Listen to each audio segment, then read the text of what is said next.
Think you can read the wind? Gunnery Sergeant Miller barked, his voice slicing through the dry air of Whiskey Jack Range, turning every head toward the old man standing just beyond the firing line. Dean Peters, 82 years old, wore a faded flannel shirt tucked into worn jeans, his hands wrapped casually around a long, cloth-covered object. He didn't flinch, didn't even glance at Miller, his pale blue eyes scanning the flags fluttering across the 1-mile range, each telling a story that the Marines' instruments couldn't capture. The young snipers were confident, their high-tech scopes, ballistic computers, and weather sensors ready to conquer the impossible. But the target, a small steel silhouette at 1,700 yards, had already humbled them 3 times that morning. Miller stepped closer, the glare of modern pride etched on his face, voice rising with irritation. "This is an active sniper range, old man. You need to leave. Your presence is unsafe." Dean's lips curved in a faint, almost imperceptible smile, his voice calm and even. "The wind is tricky today. Not just one wind, 3. You're reading a surface, but it's layered, moving against itself. The flag lies to you." Lance Corporal Evans, crouched behind his spotting scope, caught the way the mirage twisted over rocks, saw the heat shimmer collide and curl. The old man's words made strange sense, though he dared not speak. Miller scoffed, arms crossed. "Pops, I appreciate the folk wisdom, but we have equipment for that. Coriolis effect, spin drift, barometric changes every 5 minutes. This isn't a wet finger estimate." Dean shrugged lightly. "No challenge, just fact. That computer can't feel the downdraft through the ravine. It can't read the thermal updrafts at 1,000 yards. You're solving one problem, but the bullet travels through 3. The older man began to unwrap the cloth, revealing a wooden walnut-stocked M40 rifle, its age darkened and polished by decades, a deep gouge along the bolt catching the sunlight. The younger Marines froze, jaws tightening, eyes widening. Miller laughed incredulously, pointing at the dented stock. "You expect that relic to hit the target?" Dean's mind dissolved into another time. Humid jungle, rain pelting, mud clinging to his uniform, the smell thick with decay, lying flat among ferns, heart steady, a single leaf trembling in his sight. His hands, steady as ever, guided the bolt, lined up the crosshairs on a clearing half a mile away. The memory of a suppressed shot whispered through the years. Back on the range, the sun harsh, Dean's gaze returned to Miller, expression unchanged but heavier, carrying the weight of decades. Lance Corporal Evans' stomach knotted, respect laced with unease. Dean moved deliberately to the firing mat, settling behind the M40 without a bipod, resting the rifle on his battered rucksack, eyes sweeping the length of the range. "Your computers search for numbers," he said softly. "You need to read the signs. The shimmer over the rocks at 1,000 yards, flowing right to left. Grass on the berm at 1,500 barely moves, leaning toward you. The flag at the target is catching the main current, a head fake. Aim for a window." Quiet clicks on elevation and windage followed, confident, precise, learned from a lifetime. He exhaled slowly, the range falling utterly silent. The sharp crack of the M40 echoed, crisp and nostalgic. Spotting scopes tracked the bullet's flight. 2.5 breathless seconds passed. Then the copper-jacketed bullet struck hardened steel dead center. Applause and cheers erupted, spontaneous, raw. A release of tension mingled with reverence. Miller's shoulders slumped, face a mixture of awe and shame. Dean tapped his temple gently, voice low. "Gear helps, but it doesn't replace this." The wind didn't care for sensors. It only existed. The Marines stared, humbled, learning that true skill whispers, teaches, and waits for those who listen. The morning sun had begun to scorch the gravel and metal of Whiskey Jack Range, sending heat waves curling off every surface, shimmering over the distant target. Dean Peters adjusted the worn strap of his rifle, M40, a relic of wood and steel, its walnut stock scarred by time, its scope simple, unassuming, yet precise in his hands. He scanned the flags, noting subtle bends and ripples in the grass, reading the air like a manuscript written in 3 dimensions. Gunnery Sergeant Miller, still smarting from the old man's effortless demonstration, barked orders to the younger Marines to reset, but their confidence had waned, replaced by unease. Lance Corporal Evans remained crouched behind his spotting scope, eyes following the patterns Dean traced with an almost invisible hand gesture, the slight rise and fall of a flag, the shimmer above a distant rock telling stories no computer could capture. Dean spoke softly, almost conversationally, as he instructed the Marines on observing the thermal layers, the subtle shifts in air currents that changed with every ridge, every dip. See that shimmer there? It is moving against the surface wind. The valley bends it back, but your instruments will lie to you. You have to watch, not calculate. The snipers shifted, noticing for the first time that numbers on a screen could never replace patient observation, the lived experience Dean carried like a quiet, unspoken armor. Each adjustment he suggested, slight twists on windage and elevation, was executed with the confidence of decades, his movements economical but deliberate. Miller's jaw tightened, a mixture of pride wounded and curiosity sparked. Dean let the younger Marines handle the range flags themselves, guiding their hands lightly, letting them feel the pull of the air, the subtle sway of the grass, the story told by the heat rising from the earth. Evans, watching the old man, felt a mix of awe and embarrassment, realizing that his training had ignored the simplest yet most profound truths of marksmanship. Dean crouched beside the target, adjusting the smallest indicators, explaining how bullets must negotiate multiple unseen forces simultaneously. You measure with your eyes first, then your instruments, he said, a calm certainty in his tone. The group remained silent, absorbing every word, every glance, learning a rhythm not found in manuals. The sun beat down, the metallic scent of the range mingling with the dry dust, yet it seemed to retreat into the background, the focus narrowing to the connection between the veteran and the discipline unfolding in the firing line. A soft click from the M40's bolt punctuated the air, a rhythm of preparation. Dean's breathing slowed, deliberate, controlled, as he encouraged the young Marines to anticipate the air's movements, to harmonize with it rather than impose upon it. Time itself seemed to stretch, each second weighted with attention, the impossible now approachable through patience and experience. Miller, finally lowering his arms, nodded almost imperceptibly, understanding that authority and skill were not always loud or fast, but often silent and precise. Dean raised the rifle, settled into position, and gestured for the first Marine to line up a shot, his presence a calm command, his wisdom a bridge between history and the present, teaching not through reprimand but through demonstration, the lessons of a life measured in miles of air, in shadows of valleys, in the quiet discipline that had shaped a generation without fanfare. The first Marine settled behind his rifle exactly where Dean instructed, his movements slower now, stripped of the overconfidence that had filled the range only an hour earlier. The desert wind rolled across the valley in invisible layers, brushing over dry grass, skimming sun-baked rocks, and slipping through shallow ravines that cut across the terrain like old scars. Dean stood beside him with his hands resting loosely on the top of his worn rucksack. He did not touch the rifle. He did not adjust the scope. He simply watched. "What do you see?" he asked. The young sniper hesitated. 8 miles per hour from left to right. Dean shook his head gently. "That is what the meter sees." "What do you see?" The Marine looked again. Silence stretched between them. Around the firing line, the rest of the team waited. Even Gunnery Sergeant Miller remained quiet. The young sniper narrowed his eyes toward the distant hillside. Heat shimmer danced above the rocks. A patch of grass near the midpoint leaned one direction, while another patch farther out leaned the opposite way. "The wind changes halfway there," he said cautiously. Dean nodded. "Good. Keep going." The Marine swallowed. "The target flag is showing one thing, but the terrain between us and the target is showing something different." A faint smile appeared on Dean's face. "Now you are starting to see the battlefield instead of the equipment." Lance Corporal Evans watched every second. The old veteran was not teaching marksmanship. He was teaching awareness. The difference suddenly felt enormous.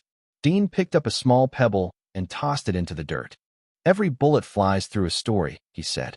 Most shooters only read the first sentence. The younger Marines exchanged glances. Nobody laughed this time. Nobody rolled their eyes. The range had become a classroom, and the old man standing in faded flannel had somehow become the most respected instructor present. Miller folded his arms and studied Dean carefully. Something about him continued to bother him, not because of what he knew, but because of how naturally he carried himself. There was no need to impress anyone, no need to prove anything. Confidence radiated from him without effort, the kind that came only from decades of experience.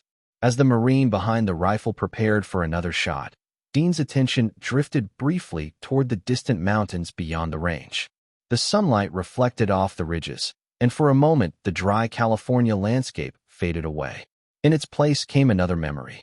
Thick jungle canopy, damp air, endless green stretching toward the horizon. A younger version of himself lying motionless beneath broad leaves, listening to rainfall strike branches overhead. No electronic equipment, no digital readouts, only observation, only patience, only trust in what the environment revealed. The memory passed as quickly as it arrived. Dean blinked and returned to the present. "Take your time," he told the Marine. "The target is not going anywhere." The young sniper inhaled slowly and settled behind the stock. The entire line seemed to hold its breath with him. Even the wind felt quieter. Seconds passed. Then the Marine lowered the rifle without taking the shot. He turned toward Dean. "I am not ready yet." Dean nodded approvingly. "That is the smartest thing anybody has said all morning." A few Marines chuckled softly. Even Miller allowed the corner of his mouth to twitch. The young sniper looked embarrassed. Dean placed a weathered hand on his shoulder. Knowing when not to take a shot is every bit as important as knowing when to take one. Evans noticed something then. Respect was spreading across the firing line like sunlight across the valley floor.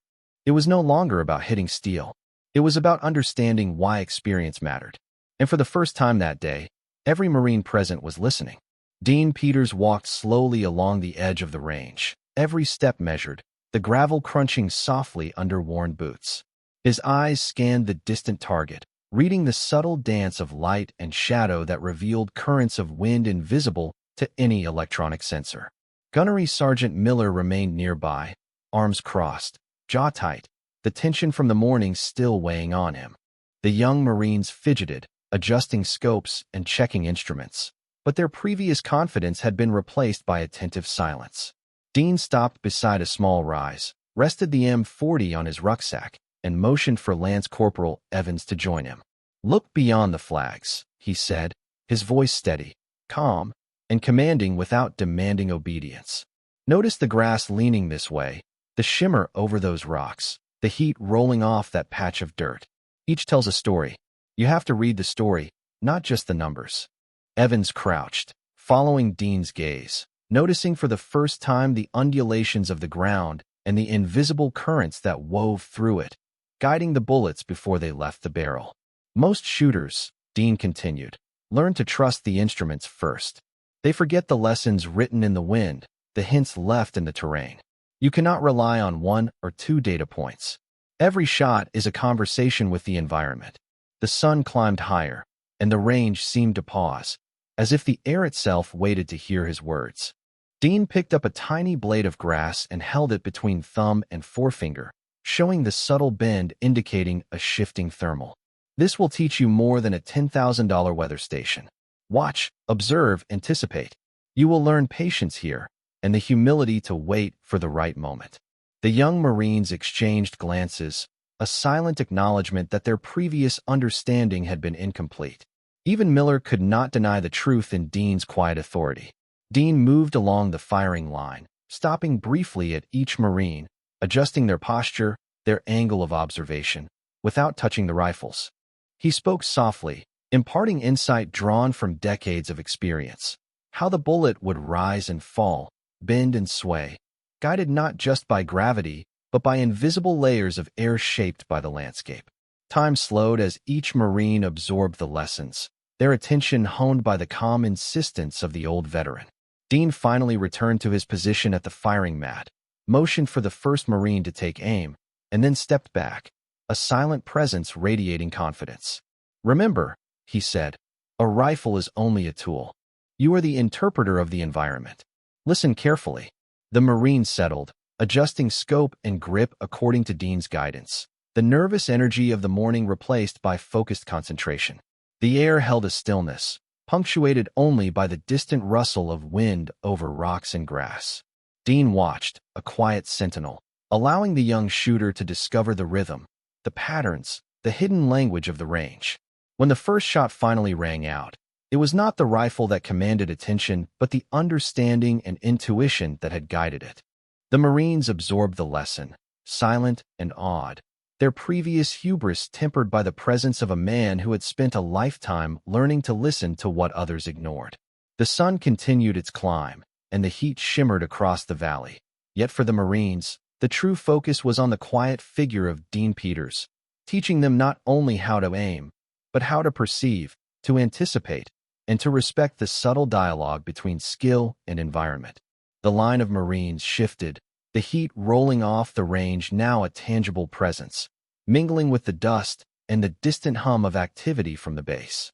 Dean Peters adjusted the strap on the M40. The worn wood of the stock darkened by years of handling, yet still perfectly balanced in his hands. He motioned for Lance Corporal Evans to approach, leaning slightly on his rucksack, eyes following the veteran's movements with an intensity that had not been there before. "Watch the flags," Dean said softly, the words carrying across the range without raising his voice. "They tell you more than the computers, more than the ballistic charts. The wind does not move in straight lines. It curves, it folds, it dances around the terrain." Evans focused on a small bend in the grass 1,000 yards away, noticing the subtle ripple that indicated a thermal current. "That is what you must read first," Dean continued. "Then the numbers will make sense. Observation is the first mark of a good sniper." The Marines began to mimic the observation techniques, squinting at distant rocks, comparing the movement of grass, noting the heat shimmer on sun-baked dirt, listening to the faint rustle of air over the ridges. Miller crossed his arms, a mixture of pride and reluctant admiration on his face, realizing that the morning had stripped him of certainty, leaving only curiosity. Dean moved down the line, pausing at each rifle, guiding each Marine with subtle gestures, a tilt of his hand, a shift of his weight, imparting lessons learned in years of silent attention to the environment. "A bullet flies through a story, not a straight path," he said, "and every story is different. You must read the layers, understand the currents, anticipate before you act." The young Marines exchanged glances, some nodding, others holding their breath in concentration. Even Miller had stopped giving orders, letting Dean's quiet authority set the tempo. Dean stepped back to the firing mat, rested the rifle on his rucksack, and gestured for the first Marine to aim, his presence alone calming the nervous tension. "Patience," he said, "and trust in what you observe. The rifle is only a tool. You are the interpreter of the air." The Marine followed the instructions meticulously, adjusting his posture, aligning his scope, holding his breath as the M40 balanced across the rucksack, a bridge between generations of knowledge. The wind carried a subtle scent of dust and warmth, the heat waves rippling over rocks and dirt, but the young sniper noticed them all, every sign, every whisper of movement in the air, reading a story previously invisible. Evans felt a shift within himself, a recognition that the morning had become a lesson not in firing but in perception, not in speed but in careful attention. Dean's pale blue eyes watched the process, unflinching, calm, offering guidance without imposition, letting each Marine find the rhythm of the range, the hidden language of the wind, the subtle dance between observation and action. The sun climbed higher, yet the air seemed still, the moment suspended as if the world itself had paused to allow learning to unfold. The young Marines held their rifles steady, each one tuned to the quiet cadence of instruction, learning to see beyond the instruments, to feel the story of the range through subtle cues, realizing that skill was not only in the hands, but in the mind and eyes trained to notice what others overlooked. In that silence, Dean Peters became more than a veteran. He became the conduit through which the lessons of decades were distilled, an embodiment of patience, observation, and understated mastery, and the Marines listened, absorbed, and learned. The afternoon light stretched across the range, turning the distant hills into layers of gold and shadow. The temperature had climbed steadily, and the air above the valley seemed alive, twisting and flowing in currents visible only to those patient enough to notice them. Dean Peters remained near the firing line, his weathered hands resting on the old M40, as if it were simply another tool rather than an artifact from another era. One by one, the Marines stepped into position and applied what they had learned. Some rushed and corrected themselves. Others hesitated, learning that hesitation born from observation was different from hesitation born from fear. Lance Corporal Evans watched the transformation unfold with growing fascination. Earlier that morning, the range had been filled with frustration. Now it was filled with concentration. The difference was not equipment. The difference was perspective. Dean walked slowly behind the shooters, occasionally stopping to ask a question, never giving answers immediately, always forcing them to think. "What changed?" he asked one Marine after a missed attempt. The young man lowered his rifle and looked downrange. Instead of checking his device, he studied the terrain. After a few moments, he pointed toward a rocky outcrop nearly 1,200 yards away. The thermal shifted when the clouds moved. Dean nodded. "Good. You noticed." Another Marine adjusted his position and prepared for a shot. Dean crouched beside him. "What are you waiting for?" The Marine smiled slightly. "The wind to settle." Dean's eyes narrowed with approval. "Now you are listening." Even Gunnery Sergeant Miller had begun observing differently. He stood beside Evans, binoculars hanging forgotten around his neck. The confidence that had once bordered on arrogance was gone. In its place was something far more valuable. Curiosity, respect, humility. He watched Dean move among the Marines and realized something uncomfortable. The old veteran never tried to impress anyone.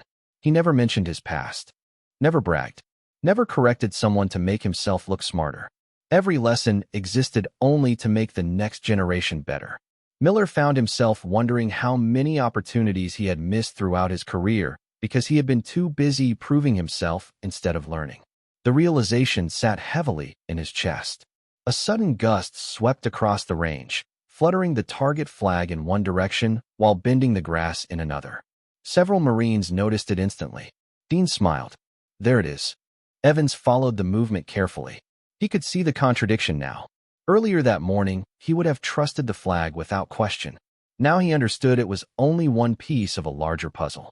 The range itself seemed different, not because the terrain had changed, but because their eyes had changed. As the afternoon continued, successful hits became more frequent. The distant steel target answered with faint metallic echoes carried back by the wind. Nobody celebrated. Nobody cheered. Each success felt less like a victory and more like confirmation that the lessons were working. Dean remained calm through all of it. The same steady posture, the same quiet voice, the same patient expression. Watching him, Evans finally understood why experience could never be downloaded into a computer or printed inside a manual. Some knowledge could only be earned through years of paying attention. And as the shadows slowly lengthened across the valley floor, every Marine on that range realized they were learning something much larger than marksmanship. They were learning how to see. By late afternoon, the range had fallen into a strange and unfamiliar rhythm. The frustration that had dominated the morning was gone, replaced by something quieter and far more powerful. The Marines no longer rushed to prove themselves. They watched. They listened. They waited. The distant steel target stood against the rolling hills nearly 1,700 yards away, shimmering beneath layers of heat rising from the earth. Dean Peters sat on an overturned ammunition crate near the firing line, his old M40 resting across his knees.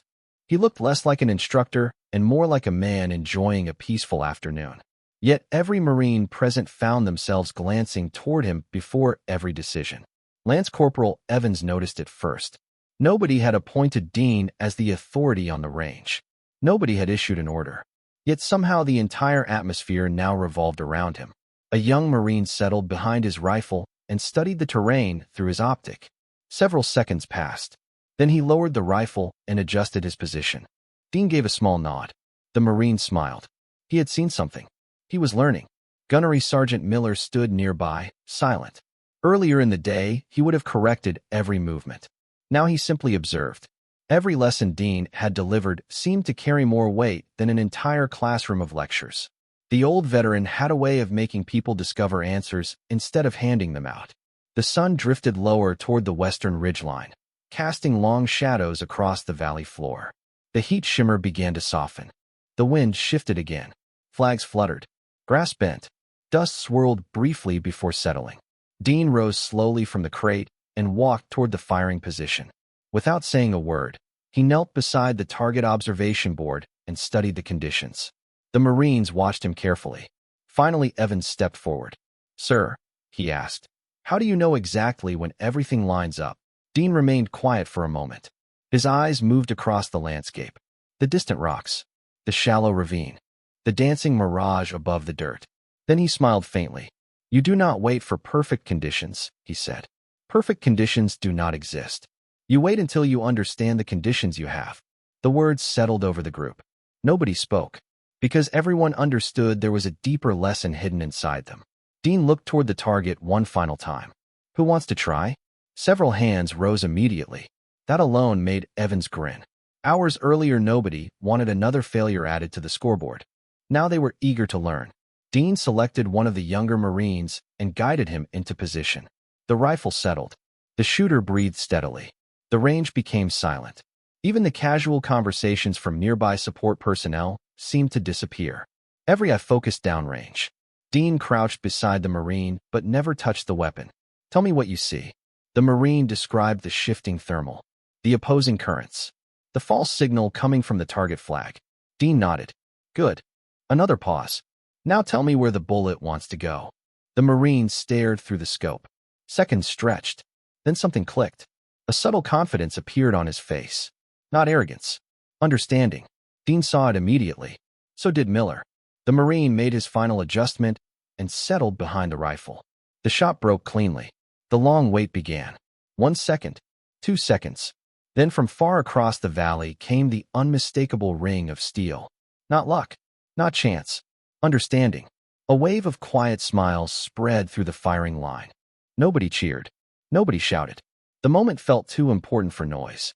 Dean simply looked toward the horizon as the evening sunlight painted the hills gold. For the first time all day, the Marines were no longer trying to conquer the range. They were learning to respect it, and somehow that made all the difference. The sun was beginning its slow descent beyond the distant ridgelines when an unfamiliar sound drifted across the range. Engines. Not the steady background traffic of the base, but something more deliberate. Every head turned toward the access road cutting through the dry terrain.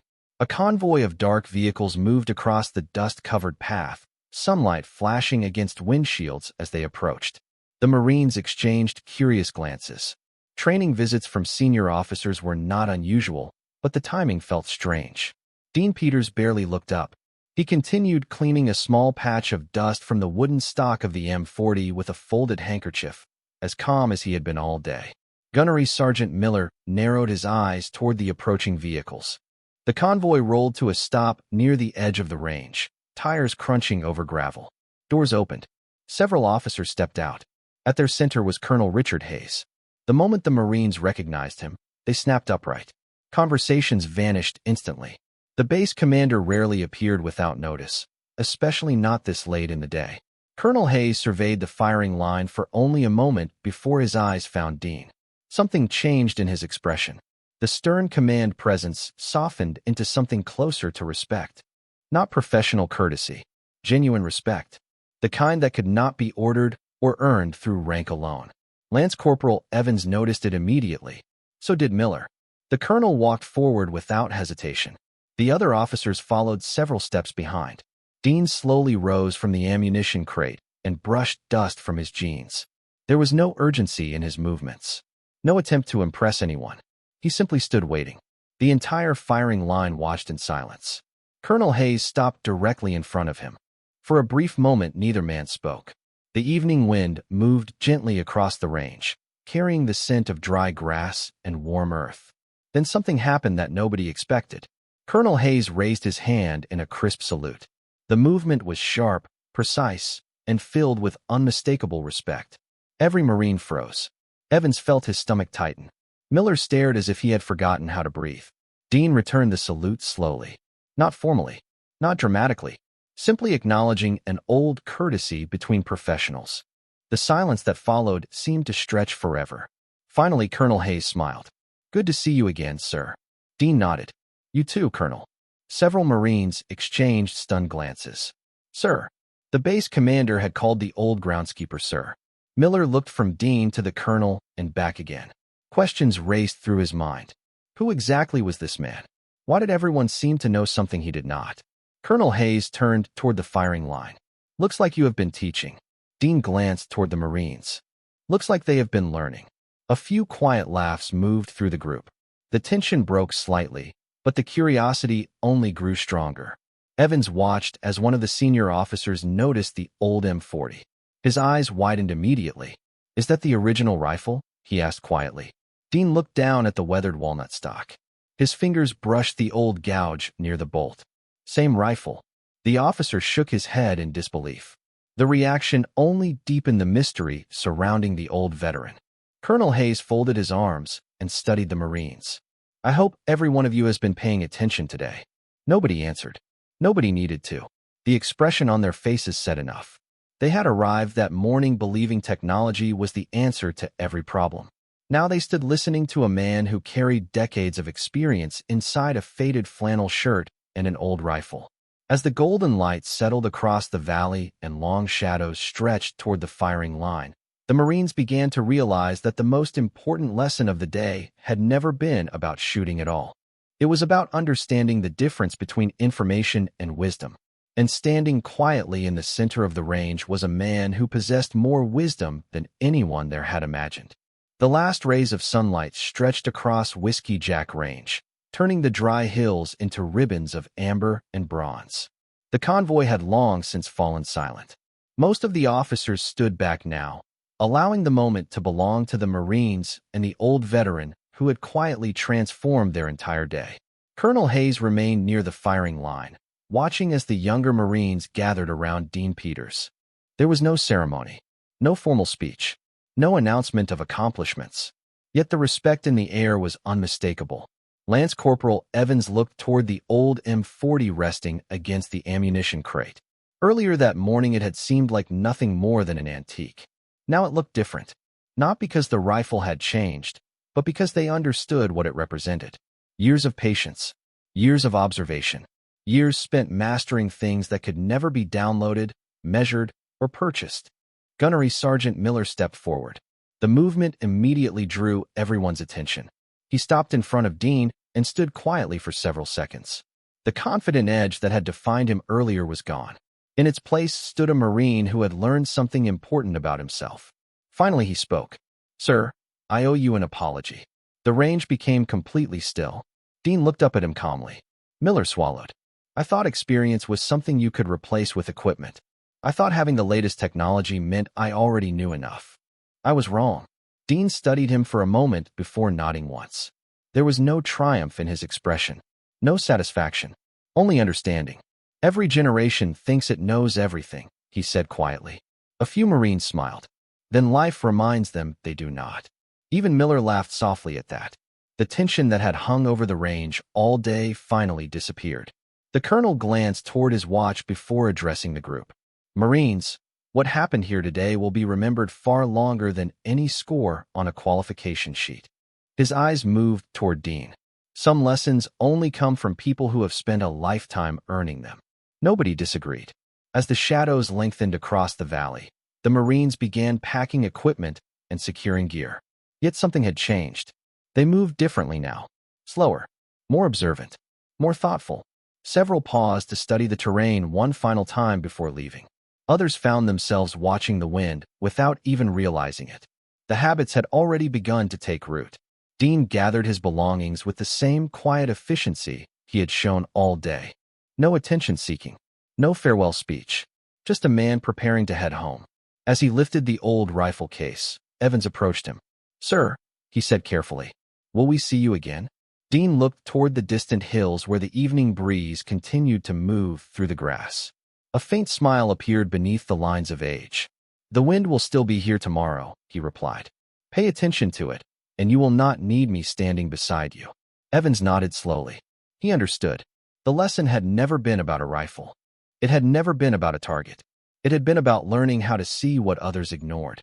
Dean climbed into his old pickup truck as the first hints of dusk settled across the range. The engine started with a familiar rumble. Without fanfare, he drove toward the exit road and disappeared into the fading light. The Marines watched until the truck became a distant silhouette and finally vanished beyond the hills. For a long moment nobody spoke. Then they returned to their duties carrying something far more valuable than improved marksmanship. They carried perspective. They carried humility. They carried the understanding that wisdom is often quiet, experience is often overlooked, and the greatest teachers rarely introduce themselves. Some people do not need to prove who they are. They have already lived it.